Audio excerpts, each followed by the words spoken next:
मैं ज़रा इस इंजरी की बात करता हूँ। बुमराह के साथ भी इंजरी हुई, ठीक है, जोफ्रा आर्चर के साथ भी इंजरी हुई, और मेरा दिल टूट जाता है जब मैं किसी बॉलर को इंजर्ड देखता हूँ, ठीक है। मुझे तो, हम तो जब क्रिकेट फ़ैन होता है ना, फ़ैन के लिए इंडिया, पाकिस्तान, इंग्लैंड कुछ नहीं होता, फ़ैन के लिए क्रिकेटर होता है, फ़ैन के लिए क्रिकेटर होता है। तो मुझे बुमराह जब पाकिस्तानियों के सामने आता है ना, तो फिर मैं पाकिस्तान की साइड पे आ जाता हूँ, वरना फिर मैं बुमराह की साइड पर हूँ। और इतना ख़तरनाक बॉलर था, ठीक है, अभी भी है, लेकिन इतना ख़तरनाक बॉलर, इतने शॉर्ट रनअप से आप इतना गंदा पेस मार रहे हो, देन आपकी लाइन लेंथ ऐसी है कि कभी भी बाहर निकल आएगी, कभी भी अंदर आ जाएगी, और जो गुड लेंथ से उठ रही है आपकी ball, one of the finest bowler in the history of Indian cricket team, ठीक है। स्पेशली जहाँ से मैंने देखना शुरू किया है, तो मैं तो कहूँगा इरफान पठान के बाद अगर कोई बड़ा ख़तरनाक बॉलर कि जिसकी बॉलिंग आप देखो, वैसे वो सारे दिखे थे, बालाजी और Lakshmipathy Balaji, Zaheer Khan was legend of course, Ashish Nehra भी अमेजिंग, देन क्या कहते हैं आरपी सिंह, ये सारे के सारे, बट इरफान पठान बड़ा टैलेंट, एंड नाउ हमारे पास बुमराह दिखता है, बहुत बड़ा टैलेंट, बट उनकी इंजरी होती है, ठीक है, and that was really sad, very sad. Then Jofra Archer, अल्लाह माफ कर, जोफा को मैं इत्तेफाक से खेला भी हूँ यार। एक तो होता है ना, कुछ बॉलर होते हैं जो आते थे, शेब भाई थे, ब्रेटली था, शॉन टेट था, ये लोग जब भाग के होते तो लगता था कि यार ये 150 पे बॉल करेंगे ही करेंगे, डर लगता था उनसे। अच्छा, जोफ्रा आर्चर को आप खेलो तो ऐसा लगता है यार ये कुछ भी नहीं करेगा, ये आ रहा है मजे से, और आगे जब उसका बॉल पड़ता था ना तो गायब, लिटरली टाइम नहीं मिलता। अब जाहिर है बैट्समैन की प्रिपरेशन हमसे ज़्यादा बेहतर है, जो प्रॉपर बैट्समैन है, हम एज ए बॉलर बात कर रहा हूँ, लेकिन मुझे टू बी वेरी उसका शॉर्ट ऑफ लेंथ बॉल नहीं दिखता। मैंने उसकी 4 या 5 बॉल फेस किए, अल्लाह बेहतर जाने कि 2 बॉलें बीट होने के बाद तीसरा चौथा बॉल मेरे बल्ले से कैसे लगा, क्योंकि जस्ट मैंने उसका हाथ देखा और मैंने रिएक्ट किया तो मुझे लग गया, रिफ्लेक्सेस ही नहीं बन पा रहे। तो आप जो जोफ्रा आर्चर की बात करें, वाकई ये 2 बॉलर ऐसे हैं जिससे पूरे वर्ल्ड में जो क्रिकेट है ना उसको थोड़ा डैमेज हुआ है, कि यार लोग देखना चाहते और ये बड़े अनफॉर्चुनेट रहे, और दोनों को इंजरीज बड़ी गंदी हुई हैं। एक को, दोनों को बैक के इश्यूज हुए हैं, और बुमराह तो खैर नो डाउट। आपको पता है, मैं बड़ा स्टैट बताऊं आपको, वर्ल्ड क्रिकेट में most successful yorker ball Bumrah का है यार, बहुत गंदी है, और मोस्ट सक्सेसफुल बॉल। अच्छा, यस, ये स्टैट्स है हमारा। अभी हम अगर एग्जैक्टली मैं तो यॉर्कर भूल ही गया उस बंदे का, अल्लाह मेरी इतनी गंदी यॉर्कर है यार, T20 में यॉर्कर मलिंगा के बाद कोई बॉलर अगर दुनिया में आया जो 1 ओवर में 4 यॉर्कर मार सकता है, वो है बुमराह, प्रॉपर्ली एग्जीक्यूटेड। यस, कि अगर आप उसको बोलो भाई 4 ओवर हैं आपके पास डेप्थ के, 4 ओवर में अगर आप उसका पर ओवर 4 यॉर्कर रख लो तो आपके 16 यॉर्कर हो गए, 24 बॉलों पे 16 डॉट या single. I mean not everybody is Mahendra Singh Dhoni के पीछे हेलीकॉप्टर पे छक्का मार दे, या हर कोई एबी डिविलियर्स नहीं है जो यॉर्कर को मार दे। हाँ, बट तो बड़ी बात है कि यार 1 ओवर में 4 का एवरेज जो उसका स्टैट्स है वो ये है, वरना मेजॉरिटी पता है आपको क्या है, 6 में से 2।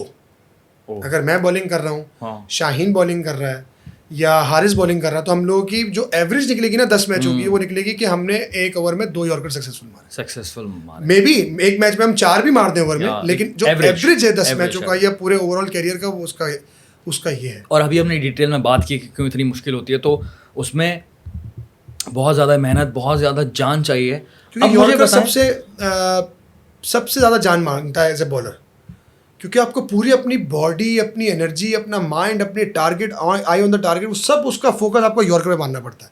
बाउंसर है ना, बाउंसर पे आप इतना जोर लगता ज़रूर है, लेकिन आपको पता है टारगेट करीब है, उसके बाद शॉर्ट ऑफ लेंथ करीब है, फिर लेंथ दूर हो रही है, फिर हाफ वॉली दूर हो रही है, देन उसके बाद आप आते हो यॉर्कर पे, जो सबसे मुश्किल बॉल है। वैसे देखने में कितना आसान लगता है कि यार आओ यॉर्कर मार दो टांग पे, लेकिन वो सबसे मुश्किल बॉल है, इतना आसान नहीं है, क्योंकि उसकी एग्जीक्यूशन बहुत ही फोकस और बिल्कुल कॉन्शियस होकर आपको करनी पड़ती है, क्योंकि ज़रा सा भी मार्जिन इधर हुआ, पहले डिटेल में बता चुका आपको कि फिर हिट है। Let's talk about the injury as well, कि वो इन दोनों की इंजरी, देन आपकी इंजरी। फास्ट बॉलर्स इंजर्ड क्यों होते हैं, और जब इंजर्ड होते हैं तो उससे उनके करियर पे कितना बड़ा इफेक्ट पड़ता है, तो ज़रा हम डिटेल में बात करते हैं कि क्यों इंजर्ड होते हैं।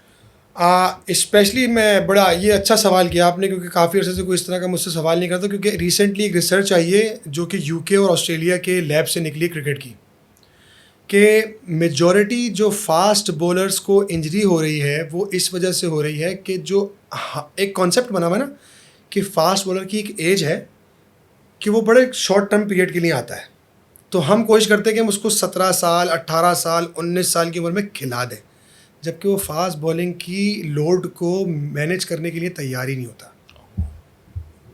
बॉडी है ना, Body एज है, एक सिस्टम है अल्लाह का कि आपके अंदर एक नेचुरली ताकत 20 साल के बाद 25 साल के बाद जो बॉडी में आती जाती है, वो एक सिस्टम है। आप जितनी भी ट्रेनिंग कर लें, आप जितना भी अपनी फिजिकल फिटनेस पे काम कर लें, लेकिन एक सिस्टम है जो वो है। तो ये रिसर्च की उन्होंने कहा है कि मेजॉरिटी आप देखें कि फास्ट बॉलर आता है, वो वर्कलोड मैनेज नहीं कर पाता और ठक करके उसको कोई ना कोई knee injury, back injury, hamstring injury, कोई ना कोई मस्कुलर इंजरी हो जाती है। अच्छा, मेरा केस थोड़ा डिफरेंट है। कैसे? मेरा केस इसलिए डिफरेंट है कि मैं फील्डिंग करते हुए इंजर्ड हूँ, मैं बॉलिंग करते हुए इंजर्ड नहीं हुआ। आर्चर, बुमराह या इवन शाइन का भी केस वही मेरा वाला है, क्योंकि वो श्रीलंका में टेस्ट खेल रहा था, डाइव मारी, घुटना ज़मीन पे लगा तो उसको मसला हो गया। हारिस क्यों इंजर्ड से फ़ौरन रिकवर हो गया? क्योंकि वो स्ट्रॉन्ग कैरेक्टर भी है और दूसरा एज उसकी 27+ है। तो रिसर्च ये निकली कि जो बॉलर तगड़ा होता है ना वो 25 के बाद बनता है, फिजिकल फिटनेस के पॉइंट वाह ऑफ भाई व्यू से वाह, हम कहते हैं 25 के बाद तो प्राइम चला गया। Prime चला नहीं गया। यार पागल, ये तो for example James Anderson, oh my God, Jimmy, ah my Stuart Broad, lovely Jimmy. वो प्लेयर दोनों इस दौर में वो क्रिकेट खेल रहे हैं जो आजकल का यंगस्टर्स जान छुड़ा के भाग रहा है कि हमें टेस्ट नहीं खेलना, बहुत वर्कलोड होता है। आई नो कि वो अपना वर्कलोड मैनेज कर रहे हैं किस तरीके से कि उन्होंने T20 फॉर्मेट, वनडे छोड़ दी, लेकिन still boss 4 day cricket bowling, test cricket bowling is different. या आपको हर बॉल पे जोर लगाना है, हर बॉल पे कुछ डिफरेंट ट्राई करना है, आपने विकेटें लेनी है। T20 वनडे आपको विकेट्स देते हैं बैट्समैन, टेस्ट क्रिकेट में आपको लेनी पड़ती हैं। तो ये बहुत बड़ा चेंज है टेस्ट क्रिकेट का और वाइट बॉल क्रिकेट का। क्योंकि मैं अभी यंगस्टर्स को, जो मुझसे बात करता है, मैं उसको कहता हूँ कि अगर क्रिकेट में आपको एक अच्छा बॉलर बनना है तो आपने 4 डे क्रिकेट नहीं छोड़नी। क्योंकि जिस टाइम पे मैं 4 डे क्रिकेट खेला था तो मुझे उससे बहुत हेल्प मिली है। आपका लाइन और लेंथ का जो कंट्रोल है ना वो आपको आता ही 4 डे में। आप मार खाते हो ना जब गंदी 4 डे में, क्योंकि आप अफोर्ड नहीं कर सकते मार, क्योंकि अगर आप एज ए बॉलर 4 डे में 3.50 के इकोनॉमी से रन दे रहे हैं तो इट्स मीन कि आप टीम के अंदर आपकी जगह नहीं बनती। तो इसलिए आपको बहुत ही डिसिप्लिन बॉलिंग करनी पड़ती है और आपको आउट करने पड़ते हैं डिसिप्लिन बॉलिंग के साथ। तो डिसिप्लिन बॉलिंग क्या है कि आपका एक चैनल है जो 5 मीटर से लेकर 7 मीटर तक का है पिच में, और वो क्या एरिया है कि आपके पास 1 फीट की जगह जितने स्टम्प्स हैं, आपने वहाँ मुसलसल बॉलिंग करनी है, स्विंग और मार के। सीम भी वहीं से करना है, स्विंग भी वहीं से करना है। तो उसके लिए जो आप जितना सीज़न खेलते जाओगे लंबा, उतना आपका बैक ऑफ द माइंड और मसल मेमोरी उस चीज़ पे हैबिचुअल हो जाएगी। तो इसलिए 4 डे क्रिकेट बहुत इंपॉर्टेंट है। अब मैं मिसाल देता हूँ एहसान उल्लाह की। एहसान उल्लाह ने क्यों इस साल सबसे ज़्यादा आउट किए PSL में? उसकी वजह यह है कि जब वो पहले साल PSL 6 में जब मैं मुल्तान में खेल रहा था, वो इमर्जिंग प्लेयर था, मेच्योर नहीं था, ऐसे ही आया और ऐसे आके खेल गया, तो उसको विवर्ड था, मार पड़ रही थी, पेस तब भी था। लेकिन जब वो PSL के बाद सीज़न खेला है, क्या बात है, 4 डे खेला है, 1 डे खेला है, जहाँ क्वालिटी बॉलिंग करनी पड़ती है, हाँ। इस PSL आया तो उसकी बॉलिंग की लाइन और लेंथ टोटली एक लाइन में थी, और जिसकी वजह से उसको विकेटें मिली, जिसने उसमें 10-12 मैचों में 23 आउट किए। मतलब मैं समझ गया कि आपके पास जो है ना सिर्फ और सिर्फ 4 ओवर हैं, लेकिन बैक एंड पर आपकी जो लर्निंग और प्रैक्टिस है ना, आप बोलते हो यार ये 24 बॉलें मुझे पता है कि किस डॉट पे मैं मारूंगा। Yes, इतना yes, मुझ में कंट्रोल है yes. कि ये एक एक डॉट मुझे पता है, वरना तो फिर आपके वरना पास तो नहीं, कंट्रोल नहीं है। कंट्रोल नहीं है। दिस इज सो गुड यार।